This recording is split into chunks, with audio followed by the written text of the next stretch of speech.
Ladies and gentlemen, welcome to the Sheep Get Sheared Podcast. I'm your host, Austin Creed. My friends, before we discuss the topic of today's show, I want to give you a little bit of background. First, how are y'all doing today? Everything okay? The reason I ask is because the world is so full of chaos. I think if you are paying attention to what's going on in the world, there's no way you're doing okay today.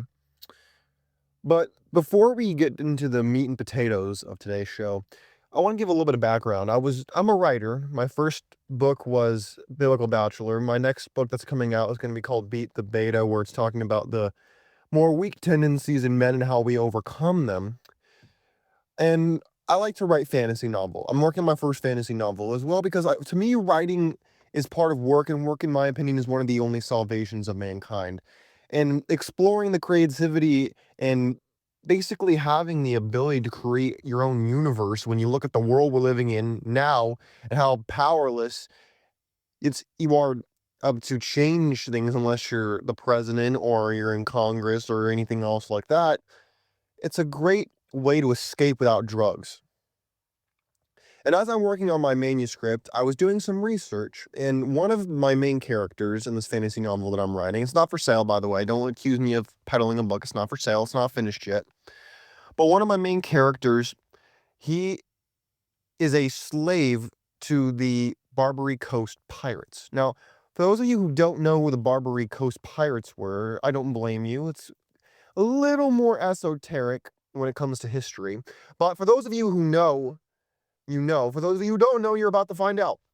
The Barbary Coast pirates were Muslim pirates, with headscarves and sabers and whatnot. For those of you who are in the Marines who listen to the show, you might know in the Marine song From the Halls of Montezuma to the Shores of Tripoli. I won't sing. I'm not a great singer. But you might have heard in the Marine song From the Halls of Montezuma to the Shores of Tripoli. Tripoli was one of the capitals of the Barbary states, where the Muslim pirates were defeated by the Americans, the British, and the French. Now you might be asking me, Austin, how do all these things line up?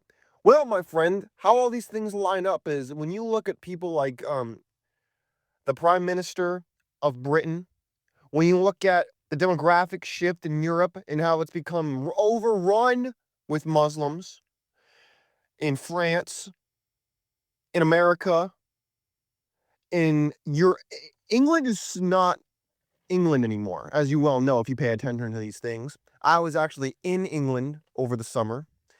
England is not the country it once was. It is not the England of your grandfather of Winston Churchill. No. Today's modern day England is wanting to arrest conservatives for political speech against Muslims because the mayor of London, last time I checked, was a Muslim man who wanted Sharia law. Sharia law, as you know, if you are any level of literate in politics, is incompatible with Western democracy. How do you get off telling people in your country, how do you get off being the source of the Magna Carta, one of the documents that helped build the United States Constitution? How do you get off telling your people, the Prime Minister of England now, how do you get off telling people that Islamophobia is the biggest problem in your country? How do you get off saying a thing like that with any level of sincerity? Well, because the Western world is committing suicide. There was a book called The Death of the West, if you've ever heard of it, that told the story of how the West would eventually come to be destroyed.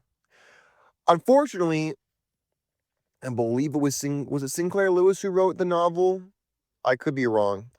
I don't think it was. But here's the point. The point is, the West is committing suicide, mainly because of the Hitler years and the paralysis that came after it, but also because of the political correctness, which has come from communists, by the way, in case you didn't know. Political correctness is the way of Lenin, Trotsky, and others from the Russian Revolution to the French Revolution, in case you didn't know that, the one that gave rise to Napoleon. Oh, you didn't know that? You didn't know that the French Revolution gave rise to Napoleon? I believe it was Napoleon Bonaparte himself who said, I found the crown of France in the gutters, and I picked it up and I placed it on my head and I walked to the state building. Oh yeah. Now in America today, in reaction to Donald Trump, we have the so-called reactionaries, the Antifa types, the vermin in the streets who are burning Teslas, vandalizing dealerships, assaulting Trump supporters. You know the types. The brown shirts, the Khmer Rouge, the red scarves. I actually lived in Cambodia for a year during my formative years in middle school, and I got to see the killing fields. And I saw, as a kid, the devastation that such a revolution will give to you. You didn't need a history book. I saw it with my own eyes.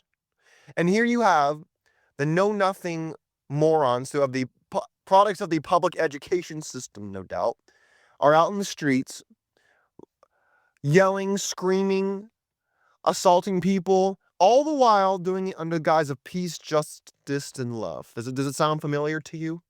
Peace, justice, and love, the 60s crap that your grandfather might have talked about during Woodstock. Well, it's coming back again, except without the drugs and the love and just the devastation and the violence. And to me, the biggest symptom of the decline of the West comes in the form of the mass importation of Muslims. Now, I want to make one thing clear. As I want to quote Winston Churchill himself, who said that it is not individual Muslims might hold and present good qualities that are productive to a society, but it is the influence of the religion itself that is as dangerous as hydrophobia in a dog. It is the influence of the religion. I want to give you an example of exactly what I'm talking about so that you don't think that this is just hatred and bigotry, because if you think that, you're wrong. This is not hatred, this is awareness. And I want to read to you a story, a real story, by the way, from our own history here in the United States. So in 1785, America was a new country, very new to the world stage. Thomas Jefferson and John Adams, names might sound familiar, founding fathers, then serving as American diplomats to Europe, met with the ambassador of Tripoli, part of the Barbary states, Sadi Haji Abdurrahman. You have to forgive my pronunciation.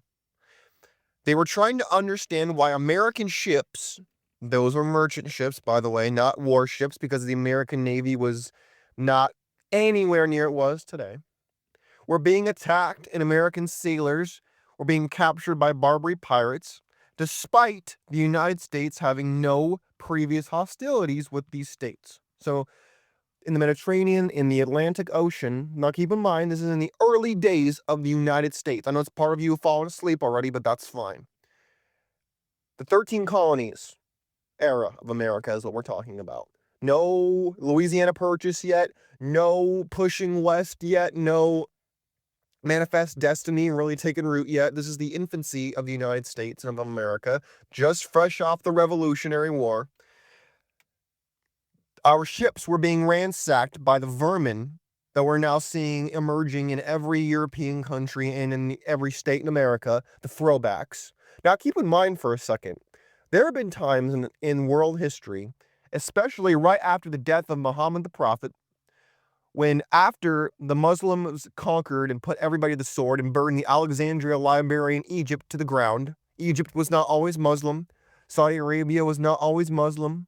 Syria, Lebanon, Iran, Iraq were not always Muslim, in case you didn't know. They were actually mostly Jews, Zoroastrians, Christians, etc. You didn't know that because it's not very popular to learn about these things, especially in the countries in which I am not talking about. Like most religions, Islam was spread through the sword. But they didn't kill everybody afterwards. This is the interesting part. In the 8th century, after the conquest happened, there was relative peace in the Arabic world. People from China, people who were Jewish, who were Christians, they all kind of came together, and the Arab mind met the Jewish mind, met the Christian mind, and they all kind of came together for a short period of time. Now, that is not the norm today. That has not been the norm since, as far as I can read, unless, of course, you live in certain Muslim nations like the ones in Jordan and others like that. But when you look at Qatar, you look at Iran, you look at Saudi Arabia, you look at Iraq, they are not friendly. They are practicing throwback views. And again, I will refer to Winston Churchill, who said it was the influence of the religion, despite the fact that some individual Muslims might hold certain characteristics that are good. It is the influence of the religion that was as dangerous as hydrophobia in a dog. Now, back to the story. When they asked the ambassador from the Barbary Coast states what right they had to attack American ships, the ambassador famously said the following. And this can be found in Adams and Jefferson's letter that they reported to Congress on the meaning. Here's what he said, according to the records from Congress. Here's what he said. He said, "It was written in the Quran that all nations who should not have acknowledged the prophet," meaning Muhammad, "were sinners whom it was the right and duty of the faithful to plunder and enslave." He added that every Muslim man who was slain in this war was sure to go to paradise. Doesn't he sound like the imams of today? Does that sound familiar to you? The imams who sit there and they act like they're holier than you, spitting in your face. You see them on social media talking about how this is their country, they're going to take you over, that sex slavery is okay. Is there any wonder why we see a lot of younger men, we see guys like Andrew Tate going and becoming more Muslim? Because the Muslim men are taught to be hard, they're taught to be unforgiving, they're taught to be dominating, as opposed to acquiescing, tiptoeing,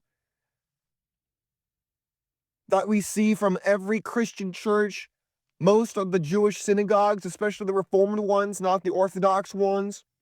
We see this coming around. We see that the religion of weakness, even old AH called Christianity a religion of weakness. And what do we see today?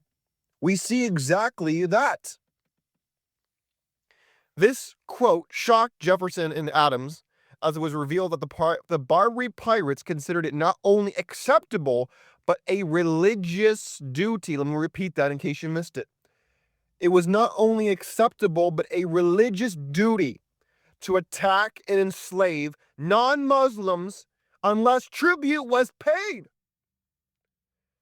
Does it sound familiar to you? Unless they get benefits in America, in the UK, in France, and all over the EU. These people, these throwbacks with these beards who put their women in cloaks, make them look like walking tents, who give you a shifty look like you're not as good as them if you're not a Muslim. These are the Muslim pirates who enslaved the African Americans and sent them over the Atlantic. You didn't know that, did you?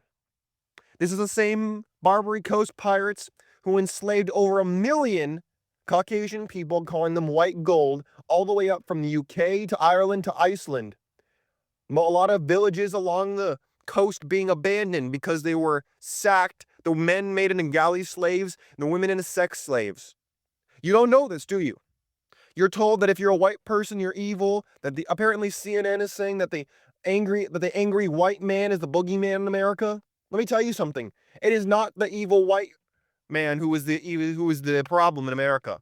It is the juggernaut of Islam, the stealth juggernaut that is being pushed forward by the liberal media. I never understood this, by the way. If you're a Democrat or a progressive listening to the show, a feminist, can you explain to the old ignorant Austin Creed here on the show, explain to me how you can link arms, be all for the progression, the revolution, the resistance. How can you be for these throwbacks? How can you be for this throwback view of the world that says that women are garbage, women are no good, but for having sex and having children? And how can you be for this? How can you be for all the Muslims in America? Why are you not for the Christians or the Jews who believe that women are not just garbage? Women are not more than just a pocket pussy you could put in your pocket. Why do you support this? I ask you. Do you have an answer for that? Oh, I get it, because they're minorities. Really? They're minorities, huh? Oh, the second biggest religion in the world is a minority? The Jews are not minorities? You'd spit in the Jew's face, calling him the problem while supporting Palestine while being homosexual. They throw off a roof in the next 2 minutes. I mean, you can't believe this. You simply can't believe it, but here it is. It's unbelievable to me, but you know what? This is the problem. People don't know the history. They don't know that the Marines were founded to fight the vermin, who said that is written in the Quran, that unless they have not acknowledged the prophet, they were sinners who deserved to be enslaved, and it was the duty of the faithful to plunder and enslave them. These are the imams that are in your country right now, preaching this garbage, saying that Muhammad was a man of peace, that Islam means peace. It means submission if you submit to the sword. That's what it means. This is why the West is committing suicide. Because it is not individual Muslims that are inherently the problem in America or in the EU or in France. It is the influence of the religion itself, which has never, I repeat, never gone through a reformation. They have not gone through a reformation, my friends. You might have heard of Martin Luther. You might have heard of Reformed Judaism. There is no reformant movement in the Sunni or Shiite sects of Islam that I am aware of. Or if they are not the majority. There are people who believe in the 7th to 8th century view of Islam, which calls for killing homosexuals, cutting the clitoris off women, and enslaving people who don't subscribe to their view of the world. And this is why people like Donald Trump, who is a very flawed man, by the way, called back in his first term for stopping immigration from these countries and was roundly criticized for doing so by all the progressives out there who would rather have a Muslim come in their neighborhood than a Christian or a Jew, which is shocking. Shocking to me. I never understood it. Again, you might be an individual Muslim listening to the show, and you might be saying to me, Austin, I don't agree with the sentiment that you're describing. And if that's true, then I welcome you. I have no problem with you.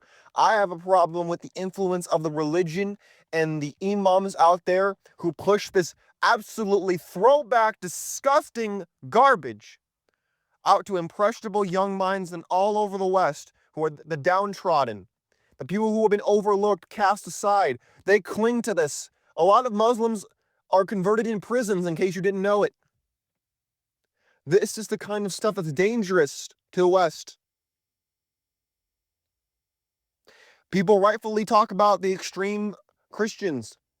They talk about the extreme Jews. Where are the talks about the extreme Muslims in the mainstream thought process of the history of Islam that has not changed in 1,000 years? Christianity has changed. Judaism has changed. There was once a time when Christianity was spread by the sword. Not recently. Oh no. Not within the last couple hundred years. Absolutely not. Same with Judaism. You read the Old Testament. They put a lot of the Middle East to the sword. Guess what? You see that happening today? I don't see it.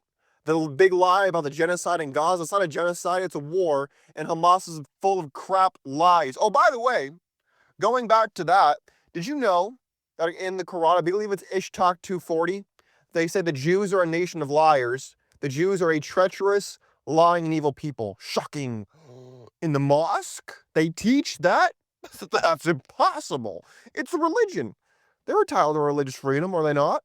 They're entitled to religious freedom, aren't they? Yes, because we're a nation of schmucks. One day, there will be a conversation in this country about whether it be extremists of any variety, that maybe that's not freedom of religion. Maybe that's actually a crime, and maybe you shouldn't be in my country. You should get out immediately. I don't care if you're a Muslim or a Christian or a Jew or a Hindu. I don't care what you call yourself. There will be a conversation in this country, you mark my words. It won't happen today, it won't happen tomorrow, where this conversation will be had and freedom of religion will be cracked down on because it has become way too open, and the line between religion and politics has never been thinner, as far as I'm concerned. This is why the West is committing suicide. They don't want to have this conversation that we're having right now. They don't want to have it. The Muslims and the communists have made some kind of secret alliance, and they're fighting against the Western values of Christianity and Judaism. And you mark my words, we are living in a reactionary period of history, and it will come full circle. It will. And when it does, you mark my words, we will see the truth for what it has been, and they will look back at the time you're living in right now, and they will think to themselves, my God, how did they do this? How did they stuff their ears, cover their eyes, and ignore what was right in front of their faces? And the answer is because big money wanted them. The big pharmaceutical companies who produce the drugs, the politicians, the people who pay for their campaigns, all of it, all of them wanted it. They wanted it, and so they made it so through decades and decades of brainwashing, drugging, and rewriting of history, my friends. That is how they did it. The whole thing about medicinal marijuana, I could go down a rabbit hole on that one. If you smoke marijuana, you do what you want. We live in a free country, but I'm telling you right now, I think it's stupid personally. I think it's called dope for a reason because it makes you stupid.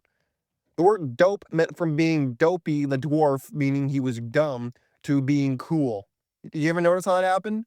Oh, you didn't notice that, did you? How the definitions of words, they've been changing. Oh, yeah. Oh, yeah. Gay went from meaning happy to being homosexual. A lot of words have been changing. A lot of definitions of words have been changing. The times they are changing, but you know what shouldn't change? Your desire to know history, lest you repeat it. And always repeat the worst parts, not the best. That is the part you must remember. My friends, do you agree with me? Or do you think I'm out of line? Do you think the West is committing suicide mostly through the mass importation of Muslims into this country who believe in the throwback ways, non-reformed ways, like the ambassador from the Barbary States, the Ottoman Empire, and whatnot that we just read about in the early stages of America? Do you think that's any different today?